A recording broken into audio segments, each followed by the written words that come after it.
Во 1908 година се случиле крупни општествено-политички промени во Отоманската империја, кои се одразиле и врз македонското револуционерно движење. Во јули 1908 година започнала младотурската револуција, која откорен го изменила општественото уредување на Отоманската империја. Всушност, превратот во Отоманската империја започнал во гарнизонот во Ресин. На 23 јули 1908 година, под притисок на револуционерите од Младотурскиот комитет, повторно било прогласено воведувањето на уставот. Победата на младотурците била објавена и во градот Солун на 23 јули 1908 година, а како знак на подобрувањето на состојбите во Македонија, властите ги ослободиле политичките затвореници од солунските затвори. Низ цела Македонија траела еуфоријата од победата на револуцијата, а широките народни маси од муслиманска и од христијанска вероисповед се братимеле меѓу себе под паролата да живее слободата, братството и единството. И покрај повикот на новата власт за еднаквост на сите поднаници во империјата, легализирањето на ВМОРО одело постепено и со голема внимателност. Веднаш по победата на младотурците во јули 1908 година, Централниот комитет на ВМОРО заседавал во Битола и ја разгледувал новонастанатата состојба во Македонија. Во Османската држава беше воведен за прв пат, односно по втор пат е воведен истиот устав, значи настанува државата се претвара во парламентарна монархија, начело со султанот, и започнува еден поинаков начин на политичко организирање. Во тој контекст доаѓа до легализирање на четите од македонското ослободително движење. Но четниците и војводите да го задржат личното вооружување во случај младотурската револуција да ги изневери очекувањата на македонците. Врз основа на циркуларно писмо од Битолскиот окружен комитет на ВМОРО на 31 јули 1908 година во Битола влегле и се легализирале четите на овој округ. 3 дена предходно се легализирале и четите на Јане Сандански и Христо Чернопеев.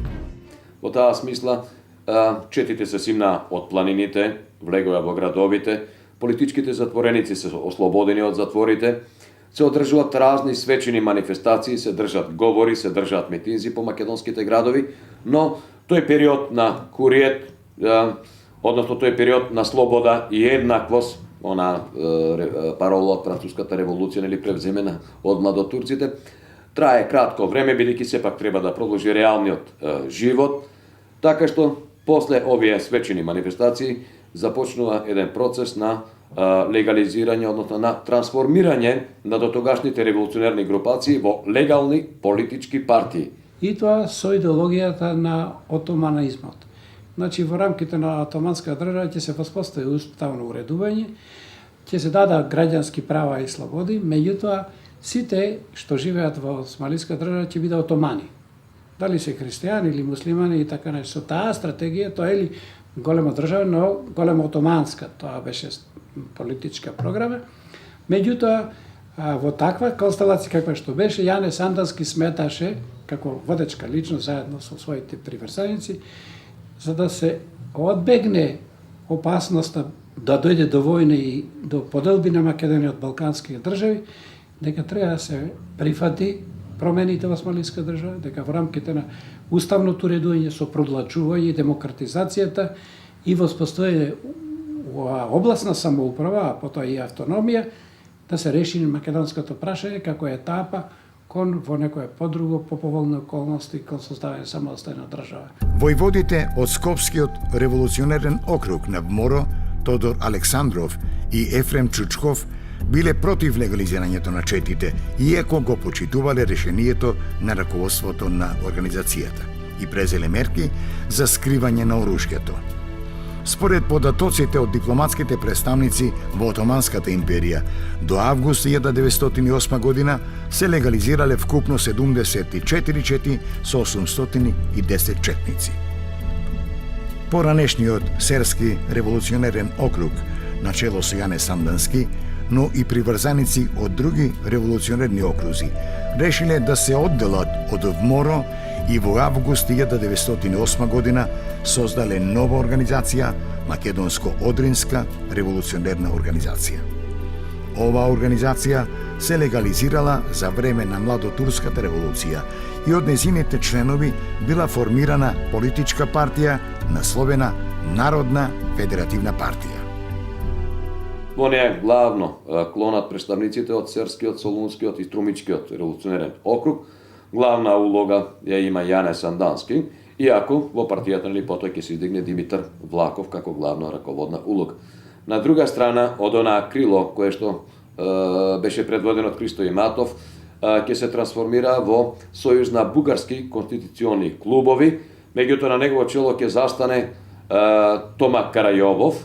Интересно е тоа што Карајовов до тогаш работеше во бугарската политика. Човекот беше во дипломатија, напушти една таква кариера и дојде да го превземе раководењето со ова политичка група. Колку и да биле различни погледите на одредени македонски деци во македонското револуционерно движење за решавање на македонското прашање, особено околу патиштата и методите, сепак воедно тие се согласувале дека треба да се создаде или автономна или независна македонска држава во незините етнички граници. По доаѓањето на власт на младотурскиот режим во Отоманската империја летото 1908 година, ситуацијата во Македонија привремено се подобрила. Раководството на МОРО со недоверба и резервираност гледало кон повикот на новата власт за легализирање на вооружените чети и почеток на парламентарен политички живот во Македонија. И покрај тоа што голем дел од четите се легализирале, раководството на организацијата наредило да не се предава оружјето на младотурската власт. Новата власт во Отоманската империја и покрај демократизацијата на политичкиот живот, во остварените контакти и со ВМОРО и со Народната федеративна партија, немала разбирање за барањата за создавање автономна македонска држава. Сепак и покрај ова, по контрреволуцијата во 1909 година, четници и војводи на Серскиот револуционерен округ и македонски доброволци, предводени од Јане Сандански и Христо Чернопеев, учествувале во походот на Цариград и враќањето на младотурскиот режим на власт. Набрзо потоа ќе бидат разочарани од младотурскиот режим, со оглед на фактот што младотурците, откако ја освоиле власта, брзо ги погазиле своите ветувања и преминале кон еден репресивен систем, кон забрана на сите политички партии со било каков национален презнак, потоа носење на разни други репресивни закони против синдикалните здружувања и така натаму, и сето тоа ќе доведе до една ситуација да дојде до разочарување кај голем дел од македонските револуционери, поранешни револуционери, и еден дел од нив повторно ќе почнат да се одметнуваат во планините, повторно ќе почнат да действуваат на илегална основа. Ваквиот чин на властите предизвикал голем број убиства и апсења на населението во Македонија, што ја натерало организацијата повторно да активира поголем број од четите кои ја обновиле вооружената форма на борба. Во тие состојби што се случија после 909 и 910 кога дојдоа рестриктивни закони во Османлиска држава, единствено, така да речеме, фактор беше санданистите кои се стационираа во Серскиот округ и на локално ниво, во рамките на округ, ќе одржаа својата организација и дори своите сили. А на друга страна беа оние сили кои што ја има поддршката на Бугарија, кои што изградија структура под името на организацијата и започнаа да действуваат на теренот во Македонија со преземање на оружени акции, односно атентати, се со цел да се предизвика војната за Македонија, односно во Македонија. Во 1910 година, централна личност в МОРО станал Тодор Александров, кој успеал да ја зацврсти организацијата и да реорганизира голем број чети, особено во Скопскиот револуционерен округ. Во 1911 година, по писмен пат бил избран нов централен комитет на МОРО, во кој влегле Тодор Александров, Христо Чернопеев и Петар Чаулев. Новото раководство на организацијата веднаш ја обновило и засилило пропагандата и четничката активност на целата етногеографска територија на Македонија. Во октомври 1911 година Централниот комитет на ВМОРО испратил мемоар до генералните конзули на големите сили во Солун, Скопје, Битола и Одрин, во кој се укажувало на неподносливата положба во Македонија под власта на младотурскиот режим. Во мемоарот, раководството на организацијата ја истакнало крајната цел на борбата – автономија на Македонија. За таа цел се барало автономната македонска држава да биде ставена под заштита на големите светски сили. Во поглед на начинот на борба, раководството на ВМОРО, соочено со новата реалност и сложените безбедносни услови во Македонија, решило да ја промени тактиката. Големите вооружени чети биле намалени во бројност од 5 до 6 миночетници и имале задача да вршат диверзански акции врз важни геостратегиски објекти на турската власт во Македонија. И навистина такви атентати кои што има трагични последици затоа што во најпрометните места, во населените места, на пазарните денови се превзема кога имаше голем број жртви, а истовремено се предизвика репресијата на османлиските власти. И на тој начин и натре се подготви климата за почеток на Балканските војни. Ваквите вооружени акции на ВМОРО се нарекувале магарешки атентати. На 21 ноември 1911 година во Штип била активирана експлозивна направа од атентатори на ВМОРО, при што биле ранети тројца луѓе, а како одмазда на турската власт биле убиени 20 македонци. ВМОРО организирала вакви напади со бомби и експлозивни направи и во Битола, Кичево, Охрид, Солун и други градови во Македонија. Во текот на 1912 година ВМОРО била исправена пред нови предизвици. Македонија се наоѓала во предвечерието на Балканските војни. Во овој временски период, македонското револуционерно движење претрпело уште една голема загуба. На 21 април 1912 година, меѓу Градско и селото Дреново Велешко, бил убиен Пере Тошев, еден од основачите на ВМОРО и совеста на револуционерната Македонија, како што за него се изразил еден од хроничарите на македонската историја. Во текот на 1912 година започнале и интензивни преговори за обединување на расепканите сили во македонското револуционерно движење пред самиот почеток на Првата Балканска војна. Поранешните членови на Врховниот македонски комитет побарале од раководството на ВМОРО заедничко дејствување и обединување во престојните судбоносни денови за Македонија. Од страна на раководството на ВМОРО, како овластен представник на организацијата во преговорите бил назначен Тодор Лазаров, една од водечките личности на Скопскиот револуционерен округ. Преговорите не успеале поради фактот што ВМОРО инсистирала да го зачува својот самостоен карактер, а организацијата да остане единствен представник на македонците во нивната борба за ослободување на Македонија од турската власт. Затоа во летото 1912 година членот на Централниот комитет Христо Чернопеев издал наредба до околиските и местните комитети во Струмичкиот револуционерен округ да не им излегуваат во пресред на вооружените чети составени од поранешни врховисти, туку напротив, безпоштедно да ги следат и уништуваат. Таквата мерка била одобрена и од другиот член на комитетот, Тодор Александров, кој упатил писмо до околиските војводи на организацијата во Струмичко и ваквите чети ги прогласил за орудие на поранешните врховисти кои сакале да ја завладеат ВМОРО за постигнување туѓи цели.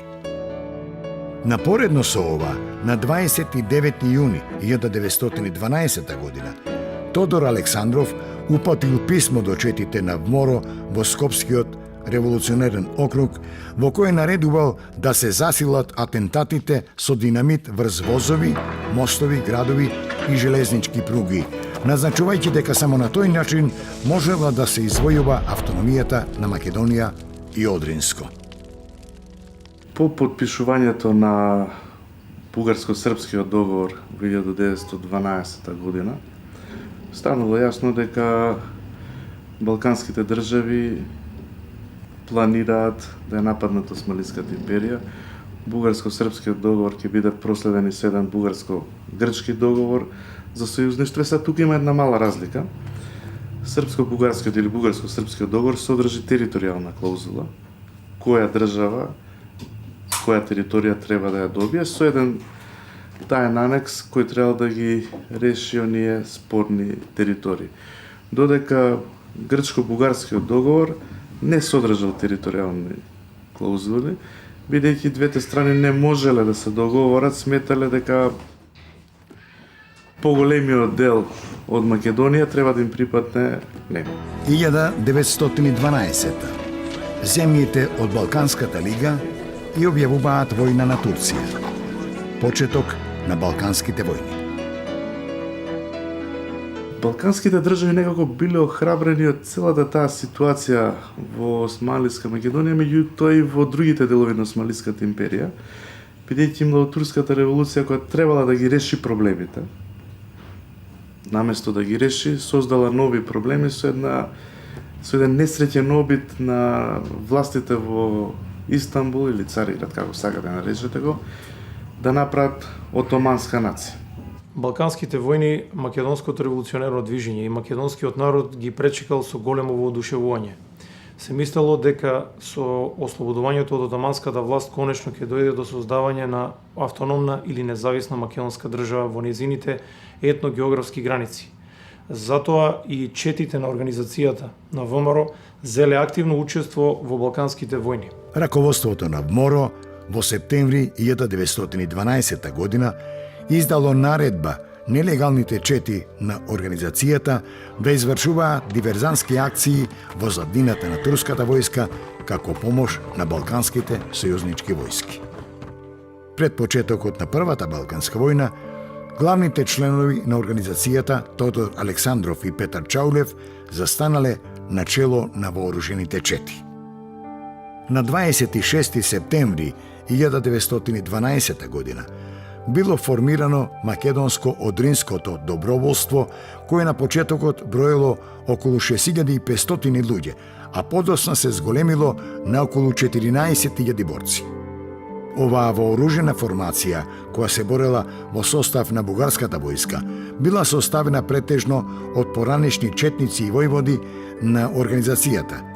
Бугарската врховна војна команда, поради бројноста на доброволството, не се насочила на борбените операции во Македонија, туку на Тракијскиот фронт, каде оваа формација извојувала голема победа на турската војска предводена од Јавер Паша.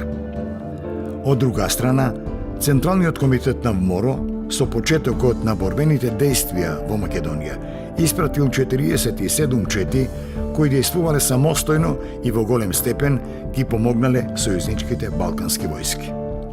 Самостојните чети на организацијата започнале да заземаат градови и села на целата етногеографска територија на Македонија и да воспоставуваат привремена власт пред во нив да навлезат сојузничките балкански војски. Влегувањето на армиите на балкански држави во Македонија беше почеток, односно означен како почеток на војната. И тие акции се изведува пред да настапат армиите на другите и во голема мера го олеснија нивното напредување и дадоа многу голем придонес за успехот на сојузничките армии во војната против отоманската држава. Еден дел од четите и селската милиција на ВМРО независно и самостојно ослободувале населени места пред се во централниот и југозападниот дел на Македонија. Тука секако треба да се спомене и четата на Јане Сандански, која што самостојно учествувала во Балканските војни, иако заедно со Сдружените балкански војски, четата на Сандански прва влегла во градот Солун, веќе ослободен од отоманската власт.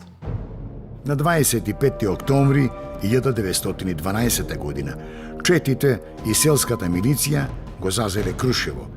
Здружените чети на Вморо ја помогнале српската војска во заземањето и протерувањето на турската војска од Штипско и Кратовско. На 10. ноември 1912 година четата на војводата Петар Чаулев со бројност од околу 300 четници го зазела градот Охрид. Во Костурско, Егејска Македонија, четите на Васил Чакаларов, Христо Силјанов и Иван Попов самостојно зазеле неколку десетици села.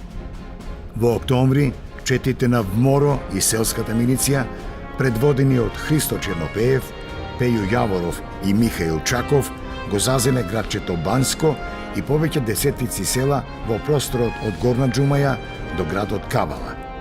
Дејците од Серскиот револуционерен округ, предводени од четата на Јане Сандански, на 4. октомври 1912 година го зазеле градот Мелник во Пиринска Македонија, а Сандански со соборците заедно со сојузничките војски влегол и во градот Солун. Македонската комитска војска во Кукушко и Солунско, предводена од Тодор Александров и Гоце Меѓуречки, го зазела градот Кукуш и формирала привремена власт. И во другите делови на Македонија, вооружените чети на Вморо учествувале или самостојно зазеле голем број населени места. Но како што одминуваат деновите, значи не месеците, туку деновите, станува јасно дека нема ништо да добијат.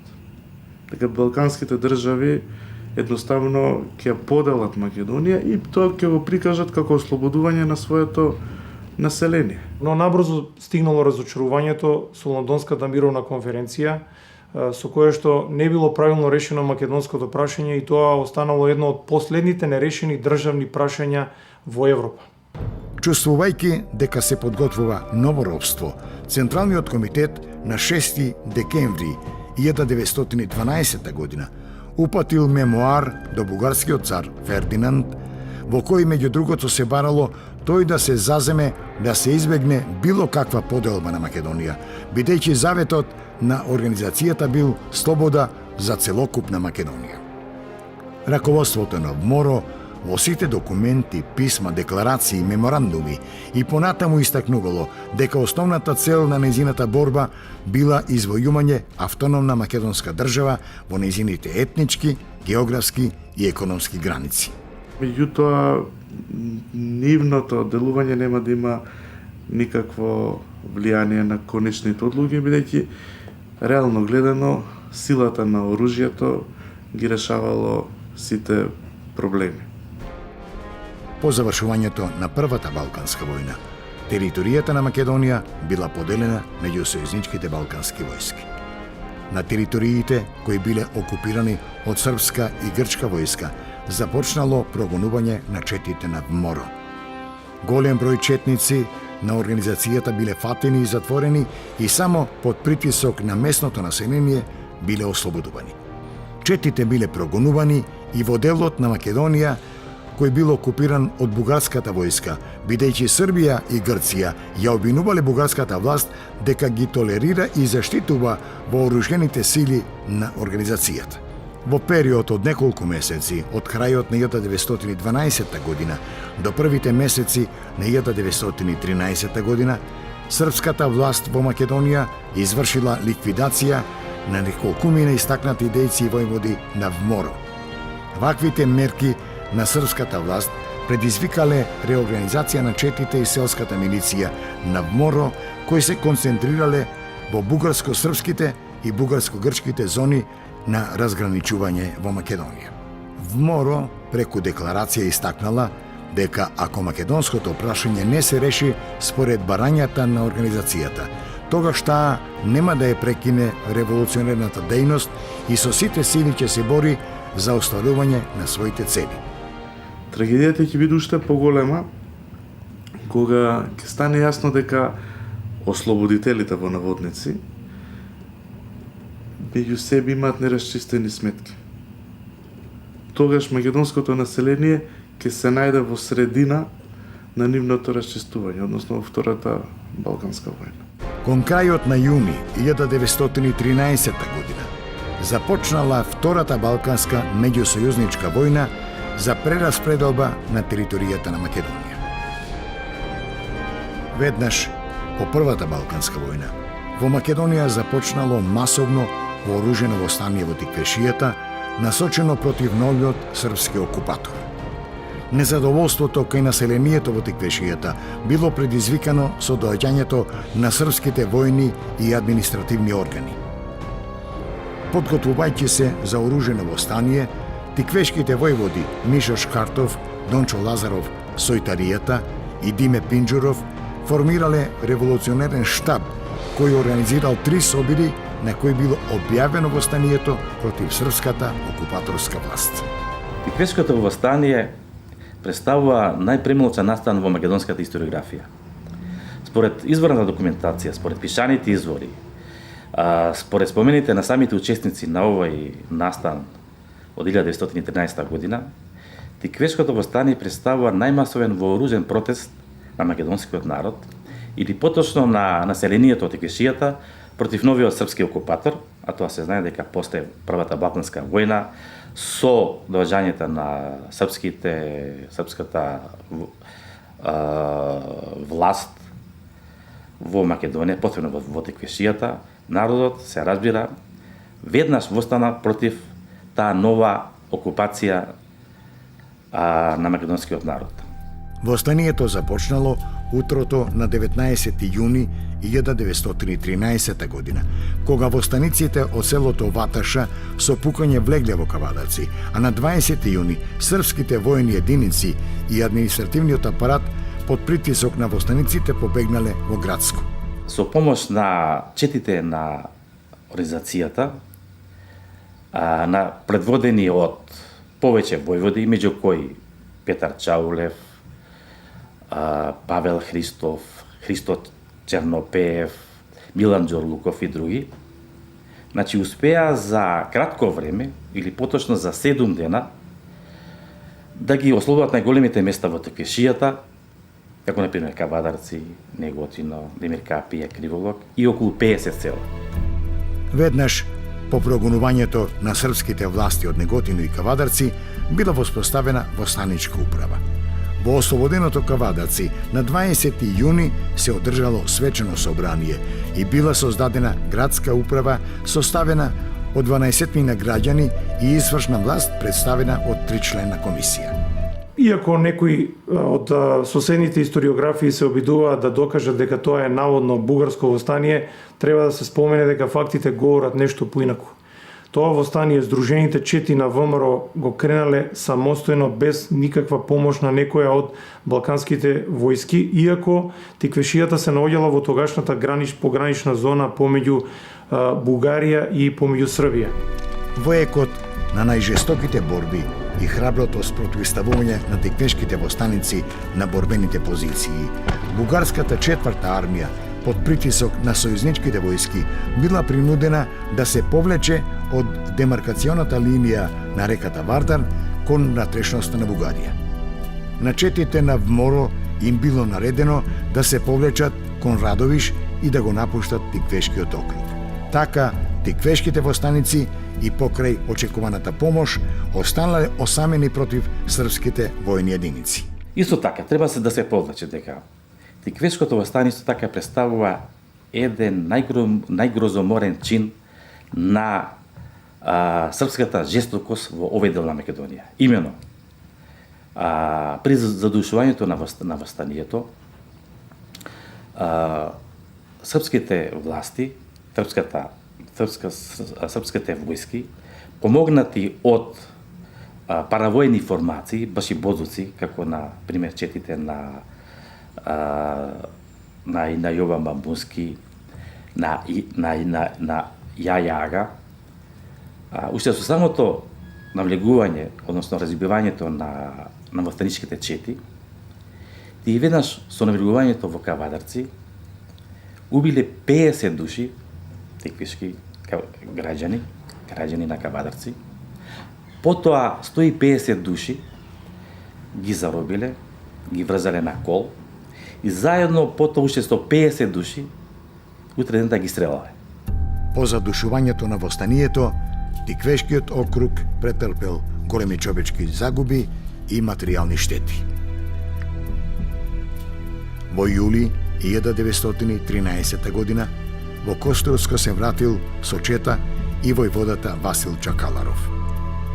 На 9. јули 1913 година во близина на местноста Белкамен-Леринско, четата на Чакаларов се судрила со грчка војска, при што загинал Костурскиот војвода.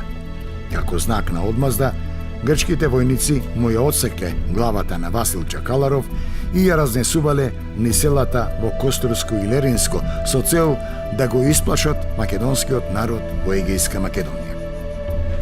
1913 во Втората Балканска војна Бугарија е незадоволна од распределените територии помеѓу сојузниците. Бугарија започнува војна со Грција и Србија, во која е поразена, и со Букурешкиот мировен договор ја приграбува најмалата територија од Македонија – Пиринска Македонија. Србија ја добива Вардарска Македонија, Грција, освен Јужна Македонија, ги добива во владење и бугарските територии во Егејска Тракија. По Букурешкиот мировен договор август 1913 година, незадоволни од неправилното решање на македонското прашање, местни раководители и чети на организацијата ВМРО заедно со албански бунтовници во септември 1913 година кренале еден бунт кој што во историјата е познат како македонско-албански бунт или некаде се споменува како Охридско востание. ВМРО постигнала договор со албанскиот револуционерен комитет за заедничко востание против српската власт во Западна Македонија. Востанието започнало во почетокот на септември 1913 година. Четите на ВМРО во соработка со албанските бунтовнички чети го ослободиле Дебар и формирале заедничка власт. На 12 септември 1913 година четите на Петар Чаулев и Павел Христов ја протерале српската војска од градот Охрид, чии граѓани воодушевено ги пречекале постаниците. Четите на организацијата успеале да ја ослободат и Струга. За краток временски период, српската војска успеала да се консолидира и да премине во противнапад. Востанието на Бргу било задушено, при што српската војска извршила големи пресии во овој дел на Македонија, како врз македонското, така и врз албанското население. Раководството на организацијата уште во април 1914 година остро реагирало со декларацијата дека Македонија е распарчена и дека е ставена во уште поголемо безизлезно робство под Грци и Срби. Ако се направи резиме на сите овие настани, треба се дојде до заклучок дека идејата на македонското револуционерно движење во овој период за време на балканските војни, меѓу двете балкански војни и по балканските војни бил создавање на автономна или независна македонска држава. Тоа биле и мотивите за кревање на сите овие вооружени бунтови и востанија. Во дипломатските преговори во предвечерието на Првата светска војна меѓу двата војни блока Антантата и Централните сили се вклучил и дипломатско-политичкиот оддел на организацијата. 1914 во Сараево е убиен Франц Фердинанд, австријскиот престолонаследник. Австрија и објавува војна на Србија, почеток на Првата светска војна. Во јануари 1915 година раководството на МОРО испратило 5-членна делегација во европските престолнини Виена, Берлин, Петербург, Париз и Лондон со задача да го сондираат мислењето на владите на двата војни блока кон решавањето на македонското прашање.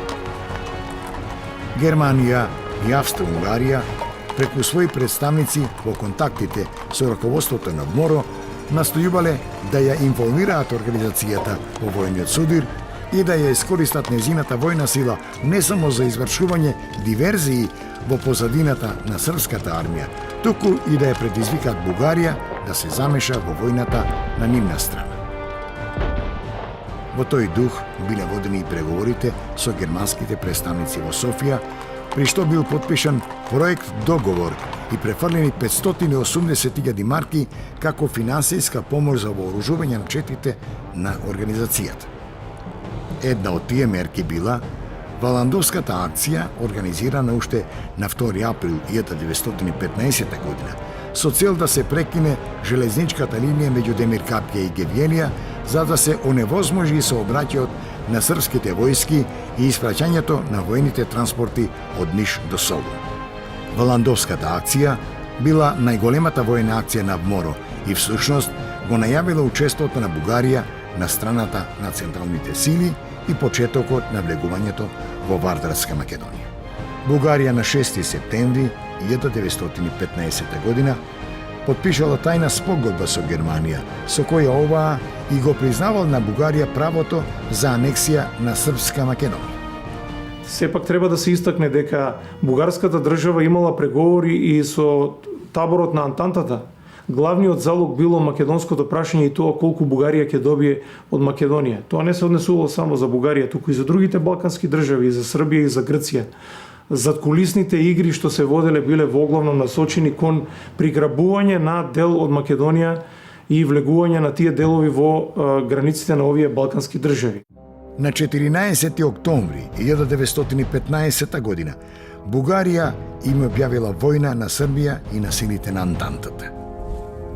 Определувањето на Бугарија на страната на централните сили, Централниот комитет на ВМОРО го примил со благонаклоност, надевајќи се дека тоа ќе го реши и прашањето на Македонија и веднаш по објавувањето на војната против кралството Србија, четите на организацијата почнале да ја преминуваат границата и да извршуваат диверзантски акции од поголем размер во позадината на српската војска.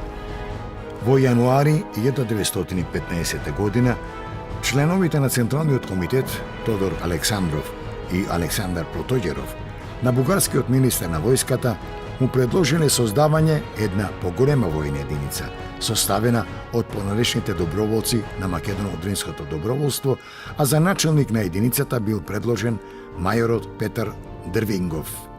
Главната команда на бугарската армија, наместо реорганизирање на Македоно-Одринското доброволство, формирала нова војна единица, наречена 11-та македонска дивизија, со специјални задачи под команда на штабот на бугарската армија. Единицата била составена главно од воени кадри на ВМОРО и бегалци од Вардарска и од Егејска Македонија, а подосна била пополнета со дезертерите македонски војници мобилизирани во српската војска. Со одобрение на Министерскиот совет на Бугарија од 29 септември 1915 година, на Тодор Александров му било предадено огромно количество оружје наменето за 11-та македонска дивизија, а германската војна команда му доделила нови автомобили и камиони за потребите на организацијата. Во текот на војната, 11-та македонска дивизија била распоредена да се бори против француските војски кои што навледе до Грацко. Во 7-дневните крвави јуриши, дивизијата дала огромни жртви, успевајќи во содејство со други бугарски војни единици да ги потисне французите како еден мал контингент англиски војници до српско-грчката граница на македонска почва. По ориентирањето на Бугарија на страната на централните сили, Централниот комитет на ВМОРО испратил окружно писмо до сите револуционерни комитети Војводина 4 и до вооружената милиција во Македонија, да ги кренат на нозе сите кои се способни да носат оружје и да укажат сестрана помош на бугарската армија. Повеќе од 54 започнале од грб да ги напаѓаат српските војни единици во сите реони на Вардарска Македонија, што го олеснувало настапувањето на бугарската армија, действувајќи при тоа како авангарда на бугарската војска и не дозволувајќи и на српската армија и на жандармеријата да ограбуваат и да уништуваат принудното повлекување од македонските територии. Членовите на Централниот комитет Александар Протоѓеров, Тодор Александров и Петар Чаулев биле активно вклучени во разузнавачката дејност на штабот на бугарската армија. На 22 август 1915 година од четите бил формиран партизански одред, а за начелник на одредот бил назначен полковникот Александар Протоѓеров. При штабот на партизанскиот одред се формирала административна секција со цел да ја преземе административната власт на заземените територии во Македонија од бугарската армија и да изготви список на истакнати дејци на организацијата што ќе бидат назначени на административни должности во ново освоените области во Македонија. За административни управници во населените места се назначувале лица од местното население. По иницијатива на Христо Матов и на Тодор Александров, во ноември 1916 година била создадена народна милиција од сите немобилизирани мажи родени во Македонија, кои ги имале сите права како и војниците. Народната милиција добила задача за чување на внатрешниот ред во општините, околиите и окрузите, спроведување на војните заробеници, спроведување на транспортот, прогонување на разбојниците, чување на железничките, телеграфските и телефонските линии. Од ново освоените области во Македонија, бугарската влада на 17 ноември 1915 година формирала Македонска воено-инспекцијска област со центар во Скопје. Целта на оваа воена установа како граѓанска управа била да го осигура редот и безбедноста во окупираните области, да ги зачува државната, општествената и приватната собственост и да ги осигура сите потребни мерки за непречено дејствување на армијата. За начелник на Македонската воено-инспекцијска област бил назначен генерал Рачо Петров. За време на Првата светска војна, целокупниот кадровски потенцијал на организацијата бил целосно ставен во услуга на бугарската армија, чии револуционерни интелектуални кадри биле ангажирани во војната и административната власт во ослободените делови на Вардарска и Егејска Македонија. Тука секако треба да се потенцира дека постоела голема поделба идеолошка внатре во македонското револуционерно движење. Но, како што заклучуваат и дел од македонските револуционери во нивните мемуарски трудови подоцна, и условно кажано левицата, и условно кажано пак десницата, сите претежно се приклониле кон бугарската администрација во окупираните делови на Македонија од бугарската војска. Тоа тие го објаснувале од повеќе причини. Дел од македонскиот четнички и војводски кадар на ВМРО или некои други раководители од македонското револуционерно движење се разочарале од неуспесите во Балканските војни, во Првата светска војна и затоа мислеле дека приклучувањето кон ваквата бугарска администрација можеби делумно ќе ги приближи кон македонскиот народ и понатаму да продолжат со револуционерната работа. Еден дел од тој револуционерен кадар навистина сметал дека се случило некакво наводно ослободување на Македонија, особено тој пробугарски определен дел, па затоа и се приклучил во редовите на бугарската администрација. Еден дел од македонскиот револуционерен кадар се оддал на создавање на кариери и трупање на материјални богатства. Но во секој случај треба да се констатира дека постоела длабока идејна поделеност, која што особено ќе се одрази по завршувањето на Првата светска војна.